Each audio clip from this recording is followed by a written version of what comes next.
La Uno Million Royal. So ito ating blind buy for today's video. Alright, so si La Uno Million Royal, ang price nito is around 1,000 pesos sa marketplace.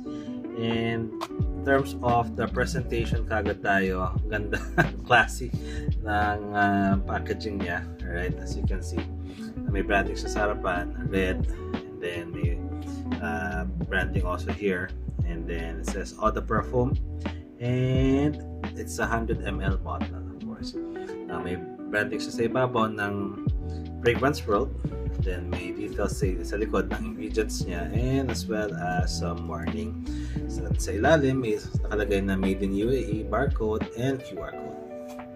Okay, so si La Uno Million Royal, as you might have guessed, is a dupe of your 1 million Royal. And the main accords of this perfume would be warm, spicy, aromatic, amber, citrus, woody, lavender, patchouli, herbal, fresh spicy, and vanilla. And then the top notes would be cardamom, tangerine, and bergamot.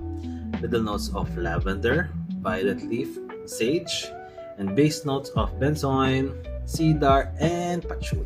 Alright, so let's go and check on the bottle. As you can see, same as with the other La Uno Million, ang ganda ng kanilang bottle. Medyo brownish siya na clear. Alright, and then may branding sa harapan na color gold. The cap is also in gold. May weight na konti yung cap, and then atomizer is gold. Now, let's do a few sprays on our wrist, and let's see kung ano yung maamoy natin sa La Uno Million Royal. Grabe. I really like perfumes actually, just to share with you, from Fragrance World.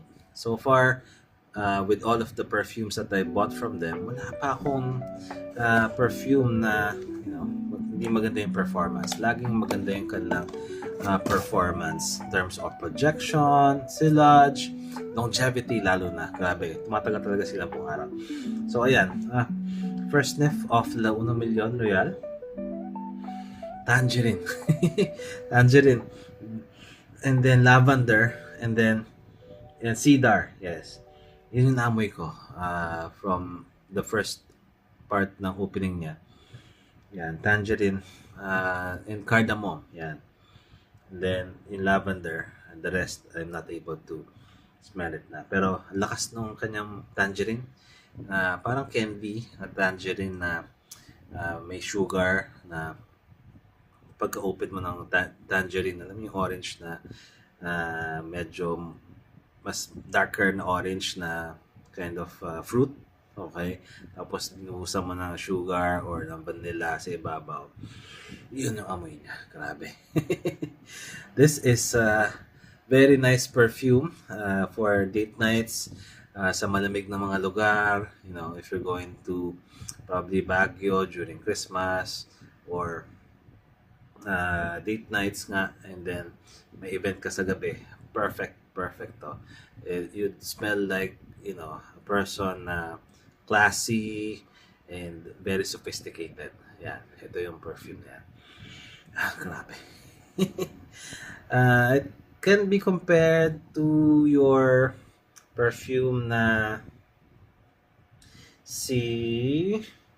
ano nga ba? Nakalimutan natin kung ano yun. There, Liquid Brown. Yan. Very comparable siya dun sa Liquid Brown, na may parang pagka-vanilla, and then very sweet na kind of scent. This can compete with that perfume. For me, I think this is something that I can alternately wear if ever I'll be going out on date nights. Alright, so yan na muna ating first impression for ating La Uno Million Royal. I really like it so far, but we'll make sure to wear this on date night or pag lumabas sa gabi, and I'll make sure to provide a full review of this perfume in terms of performance, and as well as longevity, and as well as complement factor. Ito ni Lone Million. Okay, so yun na muna. If you have any questions or any suggestions on any future videos, if you like this perfume as well, leave a comment down below and I'll make sure to reply to your feedback or your comment. Thank you so much for watching and bye.